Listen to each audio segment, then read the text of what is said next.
హామీ ఇచ్చి మాట తప్పిన కేంద్ర న్యాయశాఖ మంత్రి సదానంద గౌడపై చర్యలు తీసుకోవాలంటూ రంగారెడ్డి జిల్లా న్యాయవాదుల జేఏసీ సరూర్ నగర్ పోలీసులకు ఫిర్యాదు చేశారు.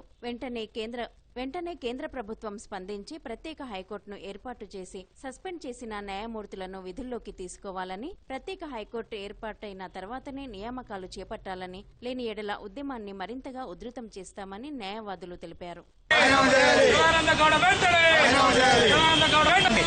సదానంద గౌడ్ గారు గత ఎమ్మెల్సీ ఎన్నికల్లో హైదరాబాద్కు వచ్చిన సందర్భంలో రామచంద్రరావు గారిని ఎమ్మెల్సీగా గెలిపిస్తే తెలంగాణకు ప్రత్యేక హైకోర్టు కేవలం 3 నెలల్లో ఇస్తామని చెప్పారు. సదానంద గౌడ్ గారు మాటలు నమ్మిన న్యాయవాదులు కానీ, ప్రజలు కానీ, గ్రాడ్యుయేట్ కానీ రామచంద్రరావుకు ఓటు వేయడం జరిగింది. ఎన్నికల్లో గెలిచాడు. మరి ఎన్నికలు గెలిచిన తర్వాత కూడా పలుమార్లు మేము సదానంద గౌడ్ గారికి విజ్ఞప్తి జరిగింది ప్రత్యేక హైకోర్టు గురించి. మరి ఇప్పుడు నిన్న ఢిల్లీలో ప్రెస్ మీట్ పెట్టి హైకోర్టు ఏర్పాటు చేయడము చంద్రబాబు నాయుడు యొక్క సమ్మతి కావాలి, చంద్రబాబు నాయుడు ఒప్పుకుంటే కావాలన్నాడు. మరి నువ్వు కేంద్ర న్యాయశాఖ మంత్రిగా ఉండి, నువ్వు ఒక అడ్వకేట్గా ఉండి, మళ్ళీ ఆ రోజు తెలియదా మీకు ఎన్నికల సందర్భంలో వచ్చినప్పుడు మీరు ఎందుకు హామీ ఇచ్చారు మళ్ళీ ఆ రోజు 3 నెలలు అవుతుందని? అంటే కేవలం ఓట్లు దండుకొని గెలవాలి, గెలిచిన తర్వాత ఏమవుతుంది అన్నట్లు ఈరోజు మీరు ఓట్లు వేయించుకొని మోసపూరితంగా మాతో ఓట్లు వేయించుకొని గెలిపించుకొని ఈరోజు మాట మార్చి మళ్ళీ కేంద్ర న్యాయశాఖ మంత్రిగా మాట తప్పింది. కాబట్టి ఈరోజు కేంద్ర న్యాయశాఖ మంత్రిపై ఫోటో చీటింగ్ తాను ఈరోజు మేము సరూర్ నగర్ పోలీసులు కంప్లైంట్ ఇవ్వడం జరిగింది. సరణ పోలీసు మా యొక్క స్వీకరించడం జరిగింది. జై తెలంగాణ.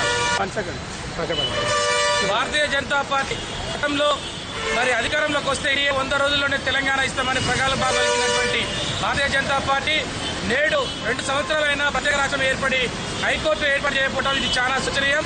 ఇది భారత రాజ్యాంగంలో ఉన్న ఆర్టికల్ వ్యతిరేకం. గతంలో మరి సదానంద గౌడ గారు తెలంగాణకు వచ్చి అనేక సందర్భాలలో 100 రోజుల్లోనే ఎలక్షన్ సందర్భంగా హైకోర్టును ఏర్పాటు చేస్తున్నాడు. హైకోర్టును ఏర్పాటు చేయలేదు. పైగా ఈ రోజు ఏందని ప్రశ్నిస్తే ఆయన బాధ్యత లేకుండా మాట్లాడుతూ ఉన్నాడు.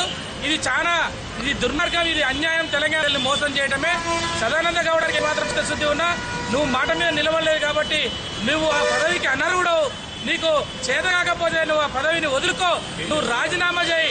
అంతేగాని ఇలా 2 రాష్ట్రాల మధ్యలో పంచాయతీలు పెట్టి తెలుగు ప్రజల మధ్యలో భావోద్వేగాలు రెచ్చగొట్టే విధంగా రాజకీయంగా పబ్బం గడుపుకోవాలని చూస్తే మాత్రం సదానంద గౌడని, భారతీయ జనతా పార్టీని మాత్రం తెలంగాణ ప్రజలకు క్షమించాలని చెప్పేసి ఈరోజు 420 కేసు అతని మీద పెట్టి బుక్ చేయాలని చెప్పేసి